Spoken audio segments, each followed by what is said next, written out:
Today on What's in the Box, we'll be reviewing Necas The Mummy action figure as portrayed by Boris Karloffs.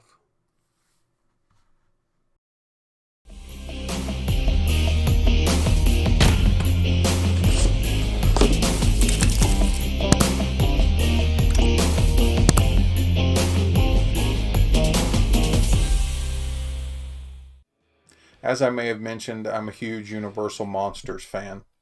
This will be the second figure in the Universal line for Neca. Of course, Wolfman was supposed to come out sometime in between Frankenstein and the Mummy, but again, shipping debacles everywhere. However, he has arrived, and right out of the box, I'm quite impressed with this figure. He captures all the details of that character from the film The Mummy, and of course as played by Boris Karloff, who also played Frankenstein. Now, of course, the film was named The Mummy.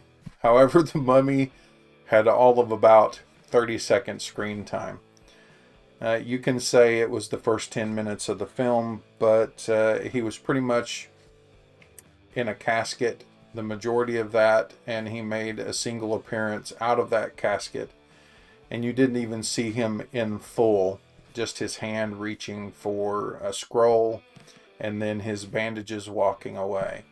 The rest of the film is his human character, Ardith Bay. I kind of want to pick at that, but I'll kind of leave it. It's just, I wish there was more Mummy. I wish it was, in that respect, like the remake, which I'm actually a pretty big fan of as well, at least the first movie. So yeah, let's really get down into the details of this figure, and let me tell you exactly what I think. He comes with a decent amount of accessories and a really nice paint job. Now, I noticed in the initial photos and stuff, these odd joints here at the shoulder, but I think that's really about a concave look to the chest. It's kind of iffy. I wish the arms would have been sunk in a little bit more, but maybe that would have limited articulation. I'm not really sure. They're not horrible by any means, especially once you have him in hand, but from pictures alone, it was looking very odd and almost disjointed there in his shoulders, between his ribs and his arms. But again, it's okay in person. So yeah, paint wise, just really well done. Of course, this is a lot of washes. The bandages from head to toe are pretty much just one color, sort of an off dark white, and then they just did a bunch of washes over that, mostly browns, a little bit of black towards certain parts of the body, but I mean, it is effective for what it is on a figure like this, especially, highlighting and shadowing those bandages like they do. I also noticed in some photos here that his hands were a slightly different color than the rest of his body, and it kind of threw me off when I first saw it. And I was like, I don't understand why that's the case. And so I spoke to a friend of mine who's a much bigger Universal, guy than I am, knows detail after detail about these types of things. And I said, was his hands bare in the film? I don't remember that. You can't really tell at a glance, I mean, it's black and white film, And he said, yeah, they were bare. And I thought, oh, okay, well, that makes sense. And the Neca just kind of went its own direction with the skin tone and decided, hey, he had purple skin. Okay, I get it. I mean, what would you do when you don't really know what the original tint was? But they do kind of bring that color back into his face a little bit, but it's not quite as pronounced as it is on the hands. And that's probably because of the makeup and sort of the slick back hair look and all that. Now, as far as articulation goes, I can pop him off this stand here. And he has all the typical stuff. He can go straight across with his arms. He has a little bit of bicep swivel there on both sides. He has a double jointed elbow, so you can really kind of bring that hand into the body quite well. And then he has wrist swivel and up and down motion there. There is a little bit there in his forearm too. So you will kind of be able to maximize your articulation there. He has a waist joint, and then he has movement at the rib cage, which is actually quite good. Usually they have a lot of issues. He does not have much of a bend, but you can get most of the bend out of the waist area. Then you get into hip articulation, which is pretty nice. Knees, and then an up and down motion. Not too much side to side. And then of course his head. So he has a double jointed neck. The neck is jointed towards the collarbone and then at the head itself. So you can actually get quite a cocked back look to his head, and you can even get him to look down quite nicely. And for this figure, that's really cool, actually. I enjoy that. I like that they did that and went that far with it, because you can kind of give him the classic, head back out of it kind of mummy look, or you can kind of do in his tomb with his head turned, or you have options is what I'm saying here. So as far as accessories go, I love that Neca throws in as many heads as they possibly can, and he has 3. You can see both the standard closed eye head, which would be for the tomb. You'll get a similar one where his eyes are open, and then you'll sort of get this classic zombie mummy open mouth slack jaw kind of look as well. So you can see all of those side by side. The paint work is pretty good. I mean, there's not a lot you can do with the paint on this, but they did again bring in some of those purpley brown hues into the face some. Of course, in the film, as far as you can tell, it was just this kind of caked, muddy makeup look.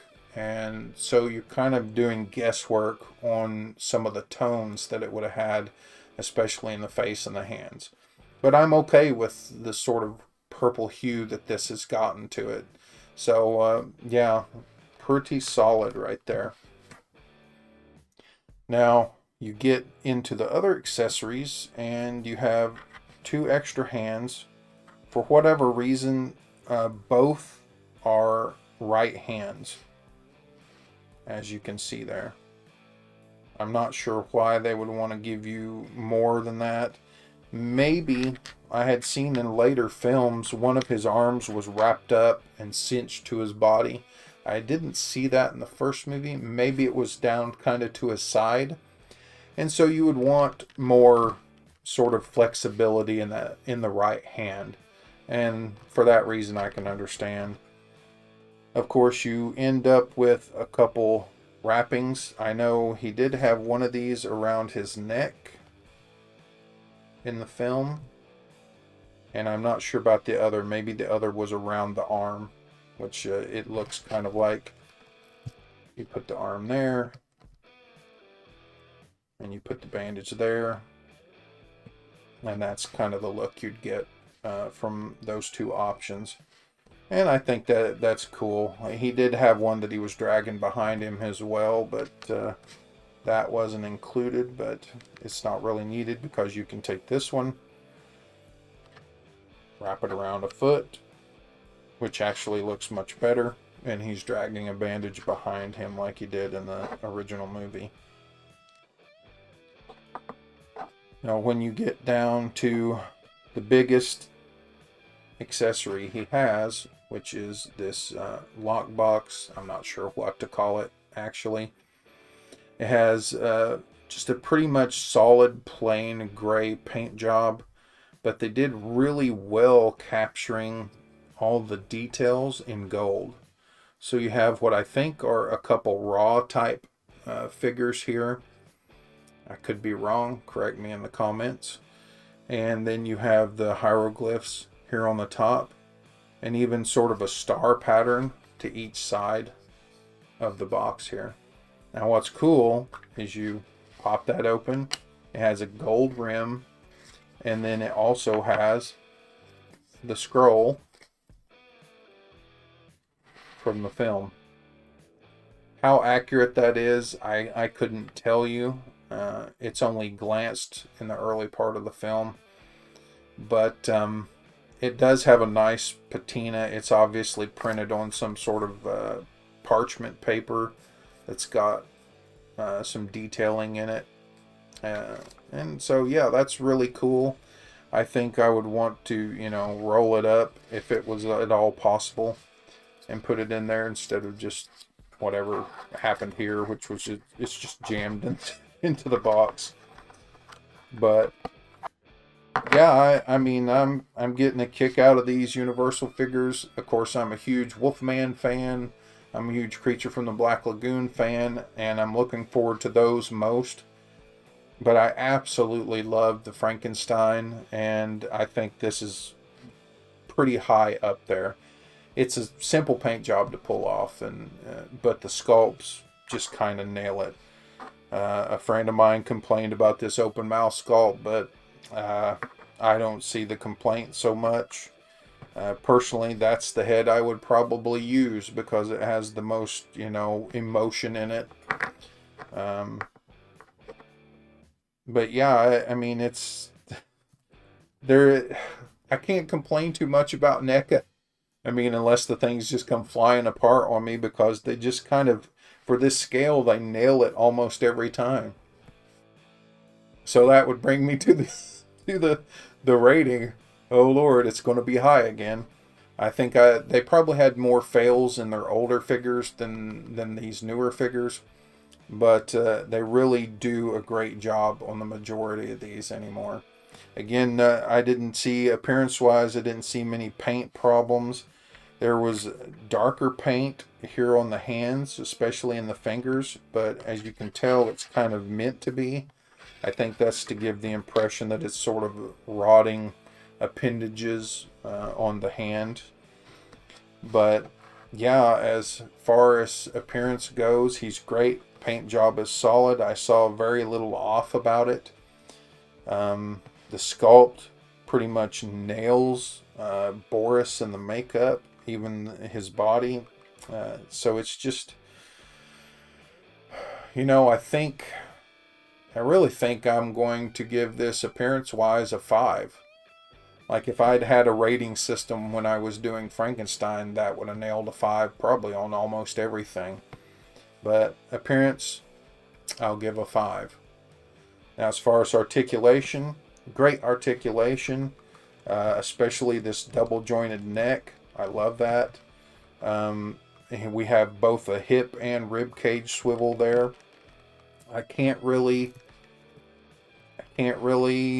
downgrade it any. I can't really do too much to it. I would say maybe limited articulation in the ribs, but that's typical with NECA toys. Should I write it off? Probably not. So I'll probably give articulation a 4, but that's still pretty high. Now, as far as accessories, I mean, you've got to love the little chest here, all the heads and the bandage wraps. I do think he could have come with maybe a tablet or something, but that doesn't really appear in the film. So what are you going to do? Accessory wise, it's quite a few. He's got quite a few. I probably won't go so high as a 5, but but I mean, I can't think of much else you would give the figure. The tomb. Oh man, if he'd have come with the tomb somehow and they tacked on $10 more, easy five. Easy five. But I look forward to that accessory pack that's coming. So, accessories. I'll give it another solid 4. Overall thoughts. Obviously, if you watch the majority of this review, this is a great figure. I love it. I think you guys would too, especially if you're a Universal Monster fanatics. Go out and get this thing. It's totally worth it, especially with the ginormous tomb coming in the accessory pack. I hope they put quite a bit more in there. Some stuff for Frankenstein and the Invisible Man especially. But yeah, I think this is a solid entry, especially in their Universal stuff. And a lot of love is going into these particular figures. Maybe a little bit more than their typical lines. So yeah, go out, pick it up. I think it's about between 29 and 32, and you can find it at all the typical places. But as always, until next time, I'll catch you later.